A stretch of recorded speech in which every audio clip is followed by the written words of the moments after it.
Thank you very much.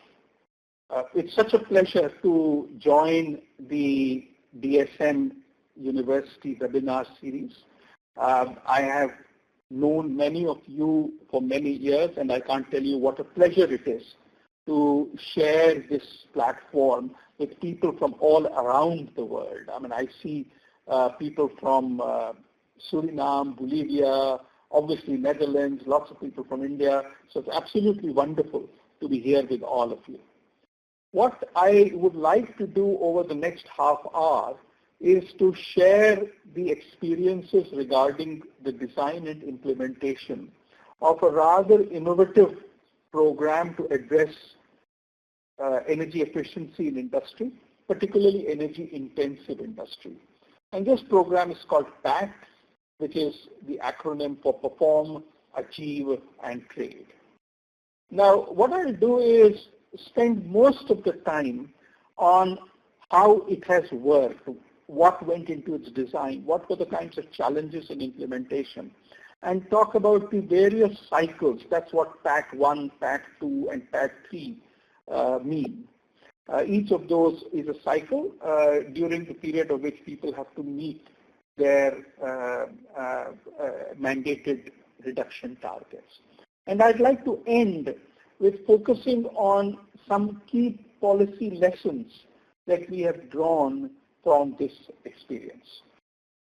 Let me move immediately to how this started.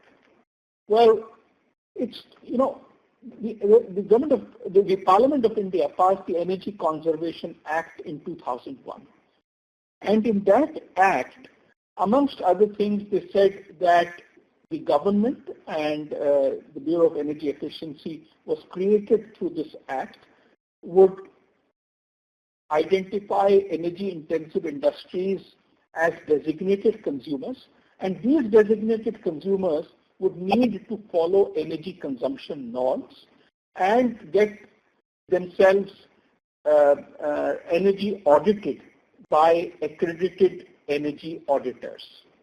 This is what was there in the 2001 Energy Conservation Act. This led to a great number of challenges, which I'll pick up in a moment. But before I do that, this was added on in terms of government policy by something that was developed in 2008, which was called the National Action Plan on Climate Change. This created 8 missions, and one of the missions is called the National Mission on Enhanced Energy Efficiency. And it says, as the slide shows, market-based mechanisms, cost effectiveness, improvements in energy efficiency, energy-intensive industries, certification of energy savings, traded. Those are the kinds of words that were provided. Now, this was important. Remember the fact that auditing, the fact that cost-effective improvements in energy efficiency should be there were already there in the 2001 Energy Conservation Act. What the 2008 policy statement did was to add some new features, which was trading, cost effectiveness.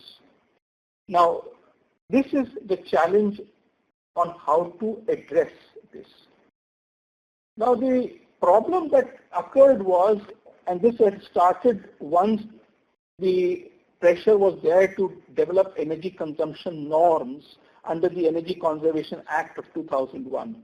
The problem that occurred, and these are slides of around 2007, they are 2005-06 data, and what they show is that no matter what sector we looked in, we found that some of the world's most energy efficient plants in that sector were in India. This is the plants on the left. Now that's wonderful. Then there's no problem. Well, there was a problem because there were also plants which used 2 times to 3 times, and in one particular case, pulp and paper, 6 times as much energy as the best performing plant in the sector. So a real problem, the public policy problem, was that of the huge bandwidth of energy efficiencies that occurred in every sector of industry. And I'd like to emphasize it. The PAT program was therefore addressed to see how we could get the inefficient plants to become more efficient, not just the efficient plants to become more efficient. So this was a huge realization that it's the bandwidth which is a problem. It's not that all plants are inefficient. So the PAT was designed so that each plant has to become more efficient. And each plant is given a target, which is given in terms of its specific energy consumption, the amount of energy it uses divided by the amount of product that it makes, whether it is cement or steel or whatever. And that specific energy consumption has to decline to a value which is specified, which is mandated. And this decline has to occur over a 3-year period. So if you look at the bar on the extreme left, that is the specific energy consumption at the beginning of the period, what we call as the baseline specific energy consumption. And then a target is specified for that particular unit. And therefore, in the target year, it has to reach a lower specific energy consumption which is equal to or less than the target. Now, what we could do was do more. If the savings achieved were more than the target, then the excess savings, you note the dark blue part of the third bar, he will be issued energy savings certificates, ESCerts, for the excess savings. And other companies who, for example, were not able to meet their targets, they were somewhere in between the baseline specific energy consumption and the target, they will have to purchase these energy savings certificates in order to meet their targets. But supposing they didn't buy the energy savings certificates, supposing they didn't buy enough energy savings certificates, and they were still not able to meet the target, then whatever is the amount of non-compliance, there would be a penalty imposed on the amount of non-compliance. That means how far away is their actual specific energy consumption from the target specific energy consumption. And as we went through the process, there were 478 industrial units who together accounted for about 35% of the total energy use in India, total energy use. This includes thermal power stations, which is why the number is so large. And an overall 4.05% reduction in their energy consumption is what was to be achieved on the basis of the targets that were set. So this is the kind of overall picture of how the PAT was designed. So, as I said earlier, if somebody achieved less than their target, they will be issued energy saving certificates. These could be purchased by other companies who, this is the number 2, who would meet their target, and then that's fine. On the other hand, if somebody was able to achieve a target which was more than their target, well, in that case, trading is not required. And in case what is not allowed is non-compliance, that means your target SEC, your achieved SEC is more than the target SEC, and you don't buy certificates. So that's not allowed. If that happens, then there is a penalty that is imposed. We also carried out a huge number of consultations. And somebody told me that over a period of, there were many consultations, but in one particular intense 3-month period, 90 days, there were actually 96 consultations that occurred in various parts of the country with various sectors that were picked up. And so there were 8 industrial sectors that were picked up in the first phase of PAC that was announced. Now, as I said earlier, each plant was given a specific reduction that it had to achieve. So plant A had a target of 3%, plant B could have a target of 4%. So it was not the same target for the entire sector. And you will remember how this originated. Remember, our problem was the bandwidth. So there were guys who were very efficient. And then there were guys who were much less efficient. And in the consultations, when we proposed a common reduction percentage, the guys who were efficient were very upset. They said, we have invested in efficiency. You can't now ask us to do the same amount of effort as somebody who did not put in enough money in efficiency when they set up the plant. And therefore, people who were inefficient had a larger percentage reduction to achieve. These are the guys on the right side of this chart. And people who were efficient had a smaller percentage to achieve. These are the guys on the left side of the chart. And there was a very specific instruction given by the then Prime Minister who said that the targets should be based on a mathematical formula. It should not depend on negotiations or the mood of the regulator. So, as I said earlier, the overall was 4.05%. There were sectoral differences. But once a sectoral target was defined, then the plant which was the most efficient had the least target. Say their specific energy consumption was, as in this one, about 500. And say they had a reduction of 4%. Then for somebody who was higher, it would be on a pro rata basis. The mathematics here is wrong. The 4% into 950 divided by 500 should lead to about 8%, not 4%, my mistake. But it gives you an idea of if I know my own specific energy consumption, if I know the specific energy consumption of the most efficient person in my sector, and I know the overall target for my sector, I can compute what my target will be. So this level of transparency had to be achieved in order to get complete buy-in.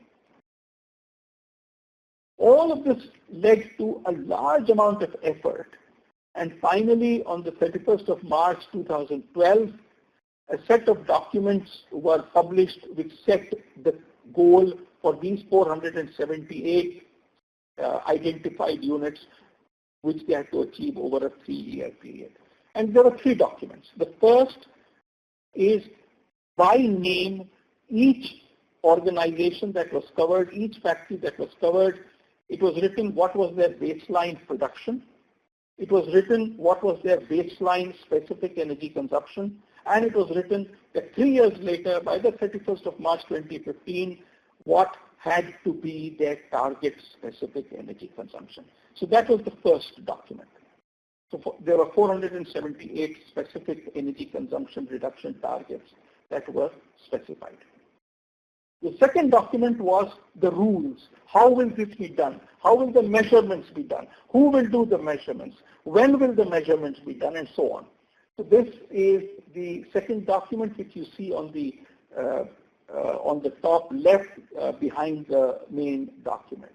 And the third document was a set of, let me say, what in many places will be called a frequently asked questions document, which was based on the many questions that had been asked in the many consultations that were held. So from day one, a certain set of common expectations were built up and identified and formally launched and announced. Now, once we did this, we needed auditors who could carry out the audits that were required. So therefore, individuals were accredited as auditors, and companies which consisted of at least one certified auditor and 3 or 4 more people were then impaneled. And there was a whole process on how that was to be done, which had its own sets of rules, what they had to do, what they had to achieve, what was the kind of experiences, what is the kind of infrastructure they had to have in order to be either individual auditors or the companies. At the same time, there were workshops that were organized. Initially, they were familiarization workshops, but after a year, they became experience sharing workshops. We also asked a number of independent organizations to develop technology options that could be adopted in each of the sectors, so that it provided companies with a menu of options. They may have done number 1 and number 4. They could look at number 2 and 3 to see what is it that they could be done. Now, one of the very important things that happened was that very soon it was evident that the operational parameters in the target year were going to be very different than those in the baseline year. And if, for example, if the plant load factor of a company in the baseline year was 80% and in the target year was 60%, clearly the specific energy consumption would come down. It won't even remain the same. And so we realized that we would need to provide corrections. So technical committees, we had already created technical committees as part of the rules for each of the sectors, which would, in a sense, be the places where problems, it was originally designed that the problems would come there and these would adjudicate on the problems. But very soon their job became the establishment of these, what we called as normalization factors. And we agreed that the normalization would be only for those factors which were outside the control of the plant management. So if it is quality of raw material, but then it should be quality of raw material for everybody has changed, not just for person, not just for factory 1. If it is plant load factor, yes, if the demand has fallen, then it's clearly outside the control of the agency. Another thing which was fairly common in India was how much electricity did you generate yourself? Most of these plants had thermal generation plants, and how much do you buy from the grid? And if that percentage changes, it leads to large changes, because the more electricity I buy from the grid, the less coal I have to buy for the internal production of electricity. So these kinds of things were addressed through the normalization factors that were created. So for each sector, for each of the 8 sectors, these normalization factors were created and announced. And it was clear how it would be done, what would be done, and what are the formulas that would be used. The point I want to emphasize is this is something we had not foreseen when we started the program. But what it means is that the program management has to be flexible enough to take into account these kinds of changes as they occur during the course of the implementation. So at the end of 3 years, remember we had thought that all the plants would achieve a savings of about 6.6 million tons of oil equivalent together. Well, what they achieved was 8.67. What also happened that of the 478 plants, only 427 were able to complete this. What does that mean? Plants were closed down, they were shut, they were retired. In other words, 60 plants just closed down during this period. Even then, these savings were a good 30% more than what the original target was. And this is something that I'll come to at the very end. So now remember, the guys who do more, and here it is clear, 8.67 was the savings, the total targets was 6.67 million tons, so there are 2 million tons in excess. Actually, there's much more in excess because there are some people who were not able to meet their target. Those who exceeded their targets were to be issued energy saving certificate. And therefore, rules had to be made about what an energy saving certificate is, particularly because this was going to be a traded scrip, and therefore had to be very closely monitored. We agreed this would be an electronic scrip, and for the purposes of penalty, we said that its value would be equal to the value of the cost of energy, electricity, coal, oil, weighted together. So people who are not able to achieve their target, people who do, in addition, do not buy enough energy saving certificates, would be imposed a penalty which would be equal to the cost of energy of their non-compliance bit. The savings of the trading of the energy saving certificate would occur through the energy exchange, and then the company would submit their report, the auditor's report. I have saved so much. They would submit, I have bought so many certificates. These would be submitted to the Bureau of Energy Efficiency, who would then say, okay, you're good, and retire the energy saving certificates that were submitted by the designated consumer to meet their compliance. What was also allowed was that if they didn't sell their energy saving certificates, they could keep them for one more cycle, so that in the next cycle, they could use it themselves for compliance purposes. Because we recognized that when companies do investments, the investments last a long time. So if a company has done investments, increased its energy efficiency, they get a lot of savings now. They're not going to do another huge investment 3 years later, but they would like the savings achieved now to be used to meet their targets in the second cycle. So this is something that was specifically allowed. What happened? What has happened? I am told that even in the days since I prepared this slide, there have been changes. About 125,000 certificates have been traded, and the price has fallen. So as I wrote here, it started at 1,200 rupees per ESCert. It was 1,000. Now I'm told it's about 800, which in a sense speaks of the huge surplus of energy saving certificates that are there in the market.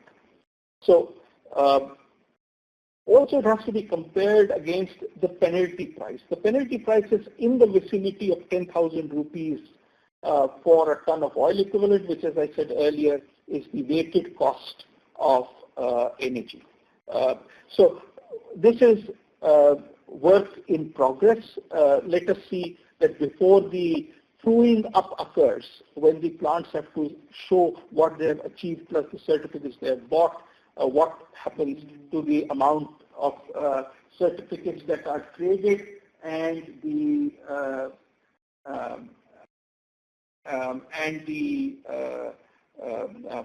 price of those certificates.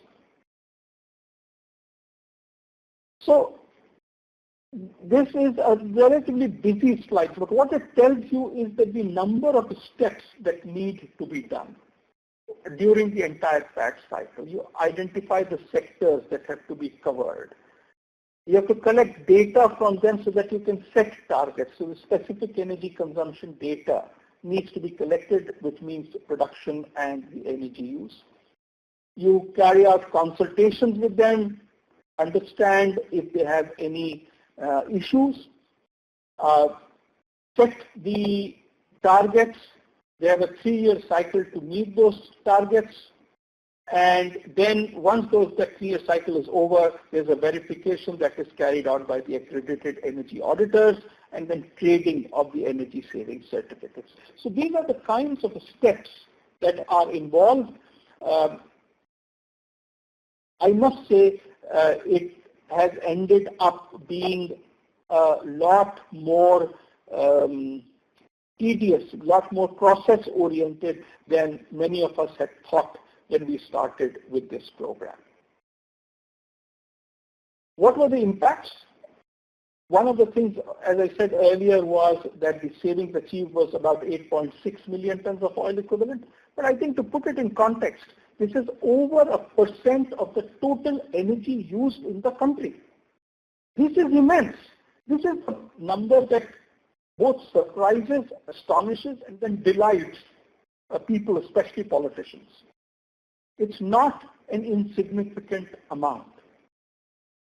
Just one program leading to a reduction of 1% in the total energy consumption in the country.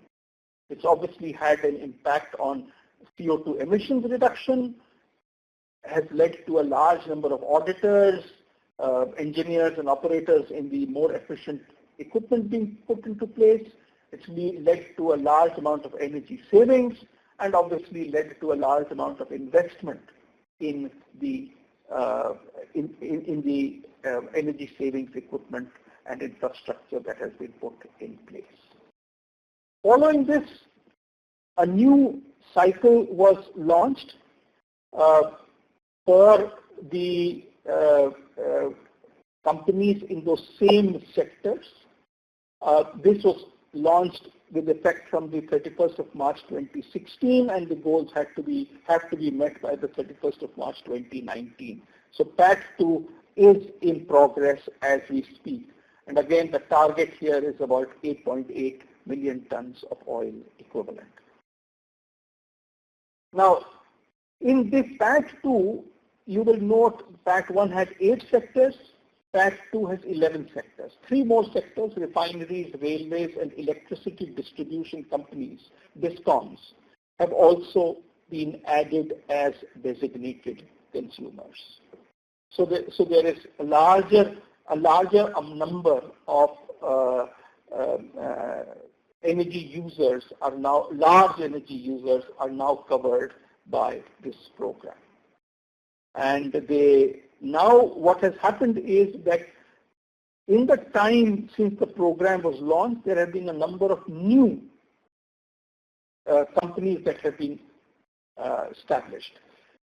There are 116 new companies that were established, and therefore what was decided was that instead of waiting till 2019 when PAT 2 finishes, we will start a rolling cycle. In other words, there will be a new cycle that will begin every year, which takes into account the new people that have been added. Sometimes it may take into account new sectors as well that are added.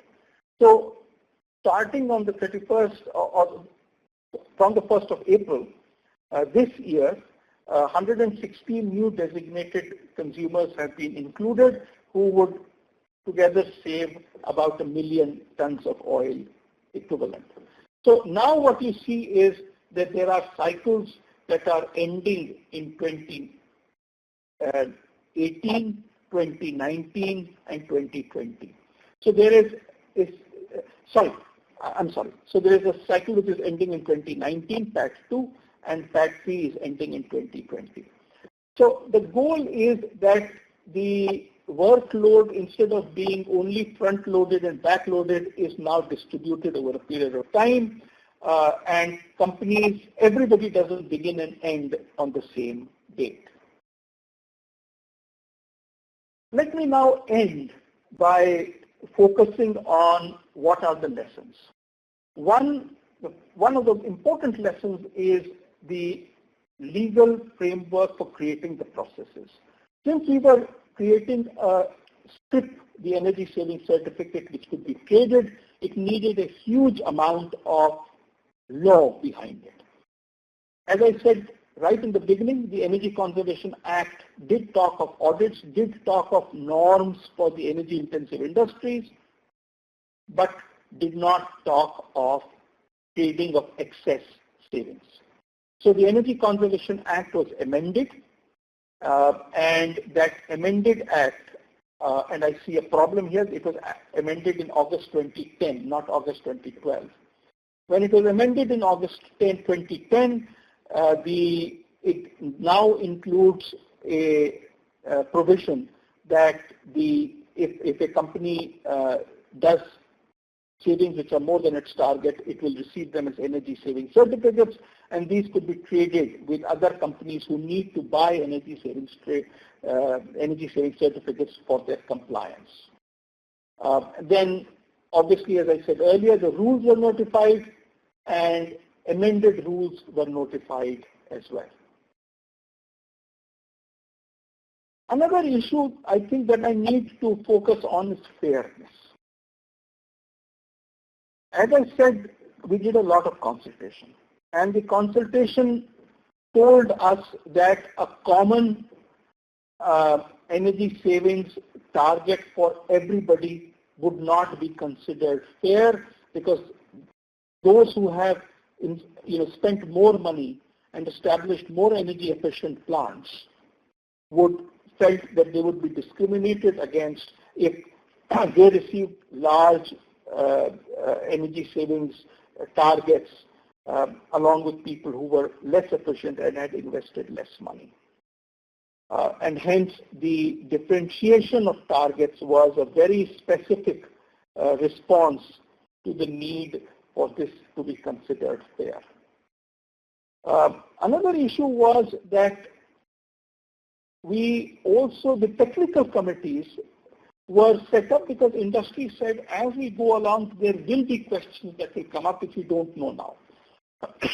So you need to set up a process.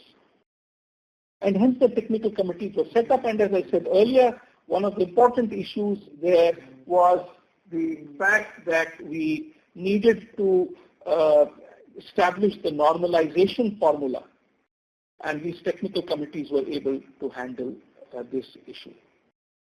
The third was what we call as check audits. Remember, these are accredited auditors who are going and seeing whether plants have met their targets or not. How do we know that there has been no collusion between the designated consumer, the industry, and the auditor? And therefore, it was announced in advance that 10% of the designated consumers would go through a check audit, which would be carried out by a new auditor and paid for by the Bureau of Energy Efficiency. And in case it was found that the earlier audit wasn't correct, then that auditor could be liable to suspension, blacklisting, and the company would be liable for penal provisions. The second set of learnings related to sustainability. Will this go on? In a sense, the fact that Pact 1 has led to Pact 2 and Pact 3 speaks to the fact that there is sustainability, that it is seen as bringing value both to industry as well as to public policy. And that has led to one, its expansion, but two, and more importantly, to new processes for its implementation so that it is easier to do, the transaction costs reduce. And finally, I cannot emphasize this enough.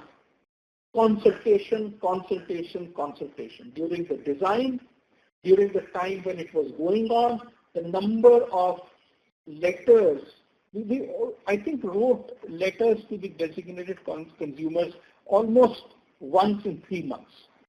So they constantly knew what was happening. There were people who were talking to the technical committees where, again, the issue of what was happening was often shared in those letters. That was the subject of many of those letters.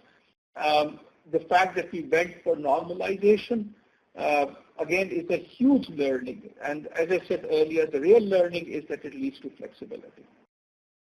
Now, one of the questions that remains is, in the first cycle, there was a huge overachievement. What does this mean? This to me means that we